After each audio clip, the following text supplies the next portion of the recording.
sinasamba yung mga rebulto. Sinasamba kayo sa mga rebulto.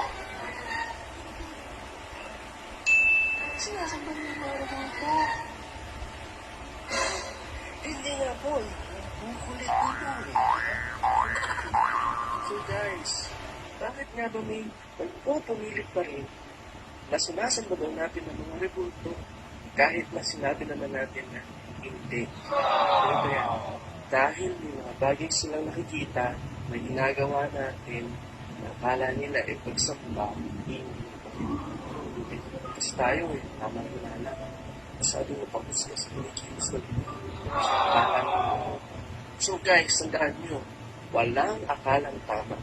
Lahat ng akala, mali. So, bibigyan ko kayo ng 5 reasons bakit inaakala nila na sinasamba natin yung mga rebulto. At i-correct natin yung mga maling akala na yun.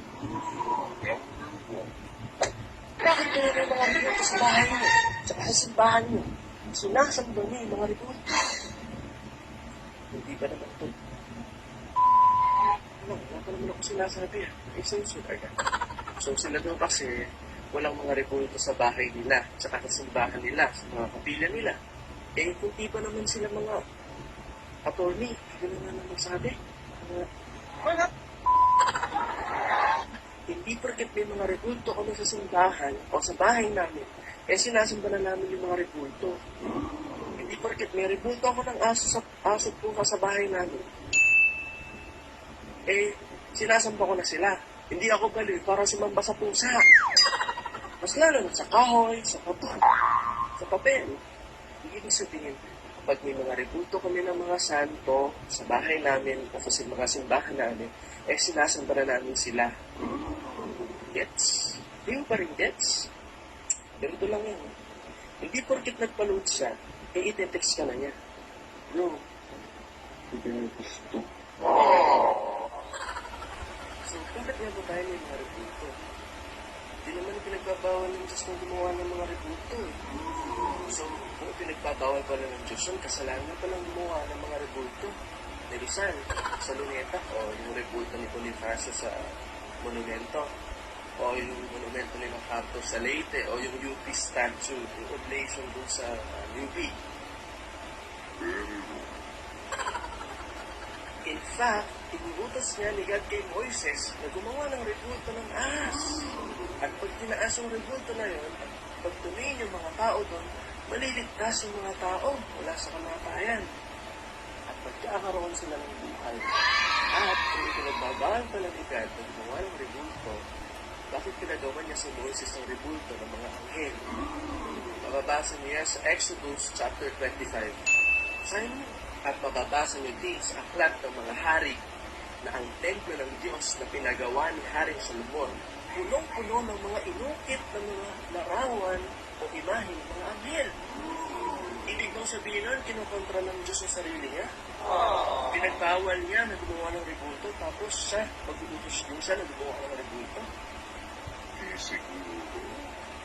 Hindi pinagbabawal ng Diyos ang paggawa ng rebulto. Ang ipinagbabawal ng Diyos sambahin mo yung rebulto na ginawa mo.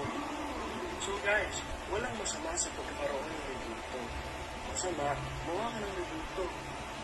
Rebulto. Tsaka sambahin mo. Hindi mo pa rin gets. Ganito lang yan. Wala namang masama sa pag-utang. Masama, umutang ka. Rebulto. Tsaka di mo bayaran. Hindi masama. Kaya ito, ubayad ka na. Kaya ito, bakit pinulunok ko sa mga rebulto? Sinasamba ng mga rebulto? Dalo yata ito. Yung magulang sumamba na? Wow! Di mo ko kaya ako ngayon. Ano, sinamba ko na kaya nun? Di mo pwedeng may tinignan na ako sa baba. Just because I bowed down in front of you doesn't mean I worshipped you. Wow, nose breathe. No, kidding aside. Maraming ibig sabihin ng pagyuko. Yung mga Japanese, yumuyo ko sa harap ng ibang tao para magbigay ng respeto, pagrespeto sa kanila. Ano, nagsasambahan sila, gano'n? Sa Thailand, kung gusto nilang batiin ng isang tao, yumuyo ko sila para mag-greet. Kaya hindi porket yumuko ka, sumamba ka na. Hindi mo pwedeng nag-iisip lang o kumakain. So bakit nga ba tayo yumuyuko sa mga imahe o mga rebulto o mga image sa mga saints, mga santos, mga Mary, o si Jesus sa cross? Simple lang. Respeto. Dahil itong imahe o rebulto ng ating Panginoon ay mismo nagre-represent sa Panginoon ang sinasamba natin.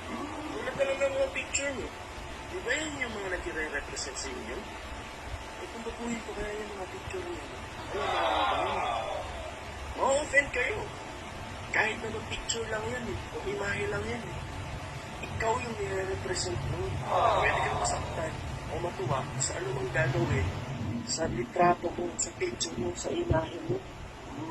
Tulad na lang nitong sinabi ni President Duterte. Yung mukha ko sinusunog ninyo, tapos magiging sa akin ng bahay. Inihihiyan ninyo mukha ko, tapos sinusunog ko ninyo yung... Ngayon, magiging sinatulong. Problema na ngayon. Pinapangit yung picture niya.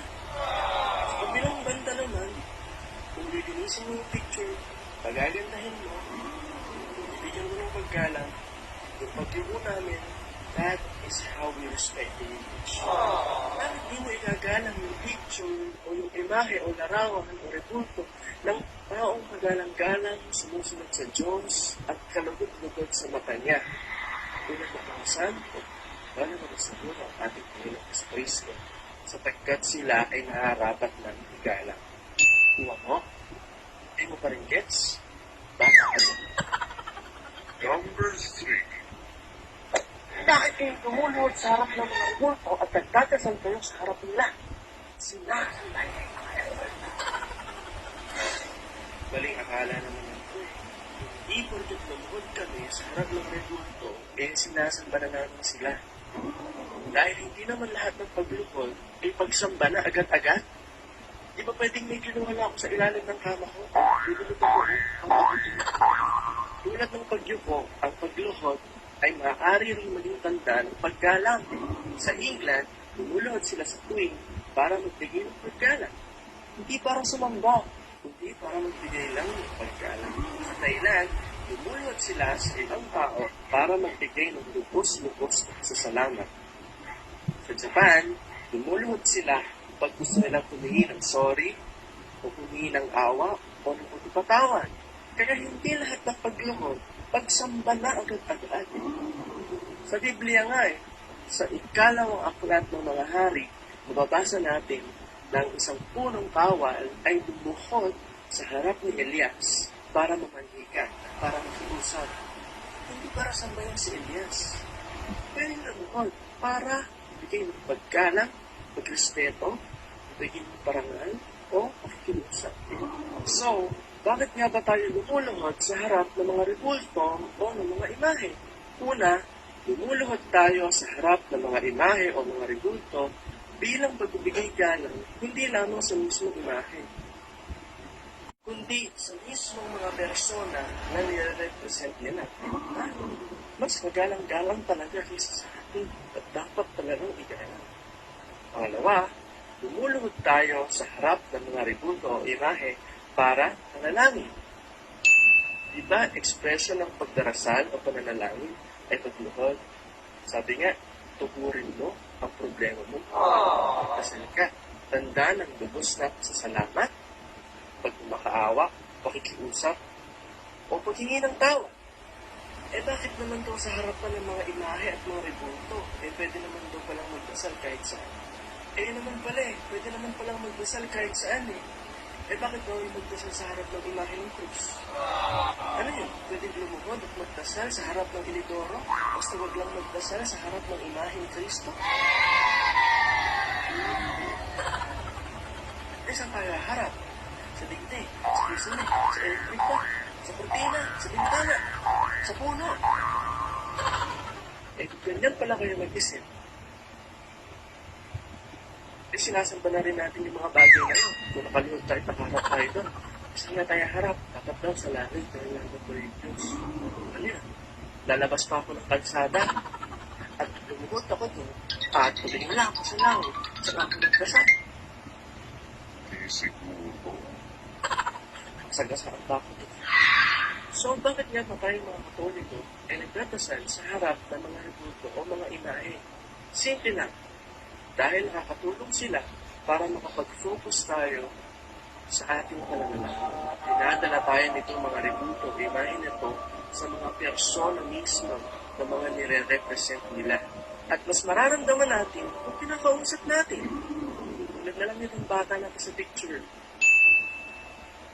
Hindi dahil sa sinasamba namin sila, kundi dahil para lang mas lalo namin madama, maramdaman, at maalala ang kanilang presensya. Number 4.